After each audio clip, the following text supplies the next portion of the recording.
This is the all-new Peugeot 508, and instead of wasting time telling you how good it looks, why don't we just enjoy some gratuitous beauty shots instead?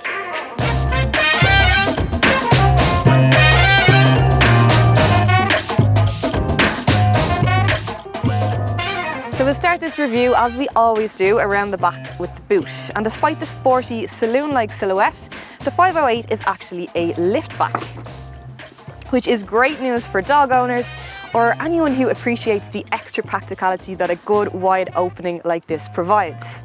It's also a pretty decent size at 487 litres, which makes it very slightly bigger than a Mazda 6 and an Audi A5 Sportback, although still quite a bit shy of the massive Skoda Superb and the Volkswagen Arteon. It also has a slight bit of a lip, but we'll forgive it that because it is quite small. And this one comes with this very handy boot liner, which I'm sure my fellow pet owners will agree is the best thing ever. There is nothing worse than trying to pick pet hair out of that felt stuff that's usually down here, so I really like that.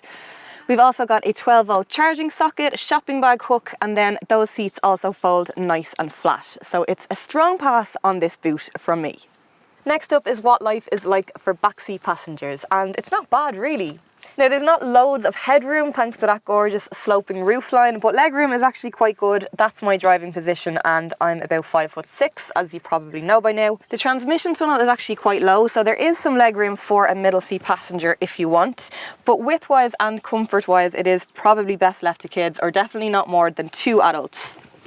In terms of other comfort features, you've got a pull-down centre armrest complete with a couple of cup holders, a ski hatch for easy access into the boot. You've got nets in the back of the seats, storage in the doors, and then a couple of air vents, although you can't set the temperature individually. You've also got a couple of USB ports for charging, so pretty good all around.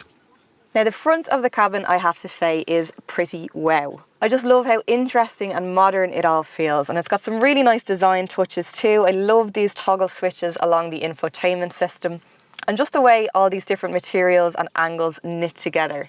It's also got a nice sporty wraparound feel for the driver too, which I really like. Now, it does come with this trademark tiny Peugeot steering wheel, which I know can be a bit Marmite in that people tend to either love it or hate it. Personally, I really like how it feels to use, but I'm not so keen on the way that it can obstruct your view of the instrument cluster, so I do find myself kind of peering over it rather than on most other cars where you can just kind of look through. And you definitely don't want your view of this instrument cluster obstructed because it is a really, really cool one. You've got lots of different settings there to change the way it looks and decide what information you want on display, and it's just executed really, really well. You've also got a 10-inch multimedia system complete with sat-nav and all the latest in smartphone connectivity. Now, as an operating system, it doesn't blow my mind. It's not that it's particularly tricky, it's just not got that instantly familiar feel to it either, but it does the job and it looks very well. That's all part of the Peugeot iCockpit, which comes as standard from the Allure model upwards.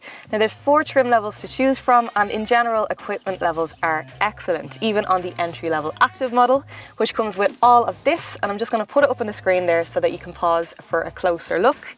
But from memory, it includes things like a reversing camera, AGR comfort seats, and a huge amount of safety equipment as standard. You can upgrade to the Allure model to add all of this, or there's this very fancy GT line model, which adds tons of really nice GT line styling and comfort features that you didn't even know you needed, like iCockpit Amplify, which will change the ambience of the cabin via the lighting and driving dynamics depending on whether you want to relax or energize. And then there's loads more bits and bobs as well, like active cruise control, the GT line badging, wireless phone charging, and electrically adjustable leather memory seats, although I would really like to see these offered in a lighter colour, which would really lift the cabin because it is just a little bit on the dark side. There are 2 petrols and 4 diesels to choose from. And while there are plans for a plug-in hybrid before the end of the year, and indeed further electrification of the full range, Peugeot have emphasised their commitment to diesel and to a market where the customer will get to decide what fuel type is best for them, in the short to medium term anyway.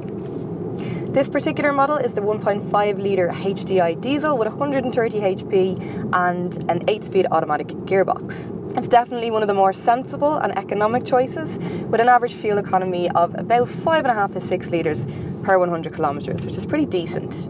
There are a couple of higher powered 2-litre diesel options available, but to be honest, this one feels punchy enough, and there's a nice quick response from the throttle when you ask for it. It is a very comfortable car to drive, and while a lot of the other cars in this class are very much comfort based, it is actually quite good fun too. It's got a nice taut chassis and really tight handling. And I also think that this little dinky steering wheel gives it a really fun and sporty feel, even if the steering itself is a little bit on the light side. Now, you have got a drive mode selector to adjust the feel of that, so you can put it into sport mode, which will weighten it up a little bit and liven things up in general. Then you've also got normal mode and then eco for when you want to save a bit of fuel. The suspension in general feels pretty well judged, and the sound insulation is excellent, which makes for a very peaceful and very pleasant cabin.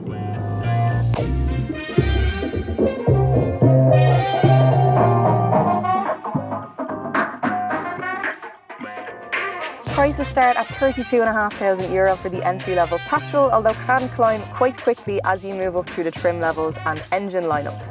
This 1.5-litre diesel GT line comes in at just over 40, and that is not cheap even if you do get an awful lot of car in return.